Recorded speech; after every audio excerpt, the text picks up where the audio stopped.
The movie Field of Dreams had that classic line in it, and everyone knows it. Build it, and they will come. Well, the voters of Amarillo approved the building of this downtown baseball park known as Hodgetown.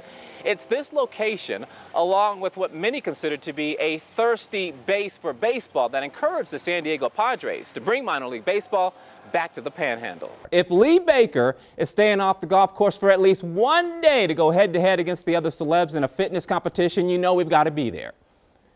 And speaking of being there, that's where ABC 7's Tatiana Toomer is right now at Bivens Point for a special day. Tatiana, I hope I didn't give away the entire story right there. How are you? The 2018 Center City Electric Light Parade alongside ABC 7's Leisha Schmidt. I'm Anthony Pittman. Thank you so much for being here tonight on what I guarantee you will be a great night for the Panhandle. Now, would your wife say if you got on her last nerve, can't you be more like Chris Gaines? Well, I've got to tell you, if you ask her what her favorite Garth Brooks album is, you'll be surprised what the answer is. Do you think some folks are kind of surprised that you know as much about art as you do and that you're the collector that you are? I think people are surprised that I know anything. Okay. Yeah, you're the guy with a joint and knows something? Yeah. You want to do the other one while you're... Oh, there it snap! Goes. Look at that! No, I'm nervous because this is not going to go off until we leave. Oh, there it goes. 2, 1. I got double crossed. Penny was thinking No, she jumped. No, I have to go back here and get her. Look at this. Oh, did you really jump, sweetie? No. Oh, no, you I'm saved so her. sorry. Was it the whistling? I feel horrible. You saved her now, so now she... Oh, my goodness. Did that just happen? Extravaganza to clear the shelter. You're getting some love there. Now I can shave. I'm wet down there. Let's get the razor out. The kid was actually bringing out an extra ball for the umpire, who may have been the real bad guy here. Watch it closely. I think the umpire encouraged that kid to kick D. Gordon. One more time. Now that's just wrong. Next on Daybreak, he's the Kanye of the kitchen, the Wayne Newton of the Nook, the Jay-Z of the juicer. If Bud actually uses the juicer. Good life, good food with Chef Bud. Oh, Bud, hey, do you use the juicer? Yes. Hey, listen, good morning. There's so many things that I've got to get to quick. I cannot believe that you had D. Gordon and you on the stage. Dude, you look like D. Gordon. Mick says, trust me, I'm going to work hard and get back on stage as soon as I can. And when Mick says something, he's going to do something. Mick's going to do something. That's right. He'll be doing that just right after surgery, too. Please allow me to introduce myself. Much happening right now on Daybreak. In the so-called heyday of movie watching here in the Panhandle, there were, at times, at least 6 movie theaters showing the latest films out of Hollywood. And it was common for residents to spend their entertainment dollars even during the Depression at the movies. But Amarillo's rich history at the theater also included moments some would rather forget. But it's those moments that help to shape history right here in the Panhandle. They are 2 of Amarillo's icons. One technically not there, but still exists.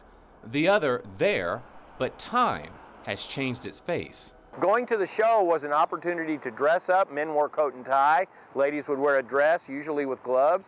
Cross-culturally, that was the way. You just did it. It was a big time. And that time was the 1930s, 40s, and 50s. That's when Amarillo movie theaters like the Paramount and the Liberty were weekly destinations for residents. It has been more than 40 years since moviegoers flocked here on Polk Street to catch the latest Hollywood flick.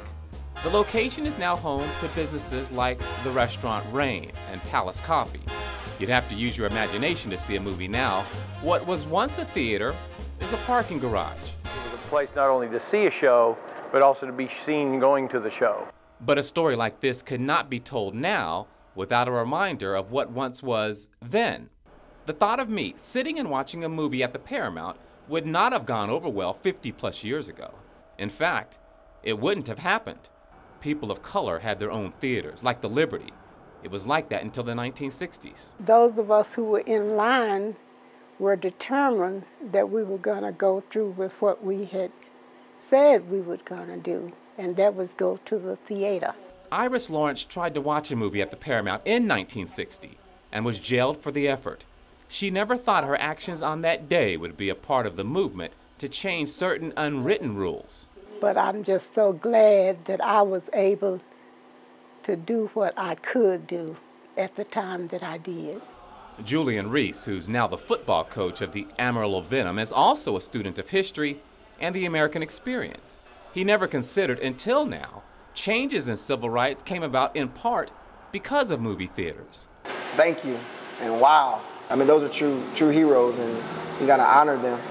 Today, with all of its history, you still see signs of what once was at the Paramount. The Liberty stands, tattered, with only memories. Some would like to see it torn down, others want it to be honored in some way. I hope it's not a sore spot. I hope it's not a wound. I do hope that it is preserved in some way in a tasteful fashion. I'm hoping that they will put something in that area, on that lot, that will show that it is a part of Amarillo history. All right, time now 6:55. It's something a lot of us think about. What would happen if I did someone else's job? That's what I plan to experience. You see, I'm ready to walk in your shoes. Well, kind of. It's a new segment called Be Me, Anthony. And this morning, I'm starting with the job that could bowl you over. Back in the 50s and 60s, John McCullough would have been called a pen setter. I don't think I've ever really set pins myself, but if I had to, I'd get down and do it. This one came out of... In 2018, he's a bowling alley mechanic, kind of like an engineer who keeps places like Western Bowl, running as smooth as the lanes here. So if I want to be a part of the team for at least a day, I'd have to be ready and willing. There's just a lot of stuff that goes on behind the scenes, and you know, maybe you'll leave here knowing a little bit more about bowling. That's a lot to do. I can't do it, but I'm going to try. All right, that's what I like to hear. My day with John and the crew at Western Bowl started with the basics, so to speak, just shadowing as John woke up all the lanes and machines to be in place and ready to go before the first of many bowlers walked through the door in less than an hour. As I quickly found out, maintenance, or just a tweak here and there, is more constant than most would realize with so many machines in the building. That's why so much of this day at Western Bowl would be spent walking and learning. Did I mention walking? Plenty of it. From the front to the areas we don't see as bowlers, behind these big machines that keep the games moving and the pins dropping.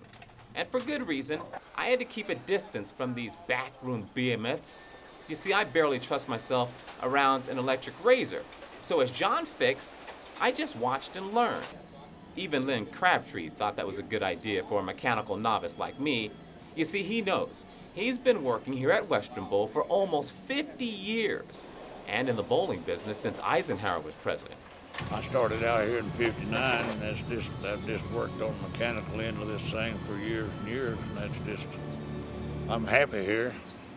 Enjoy what I do. So if you're not on machine duty, you have to do something, right?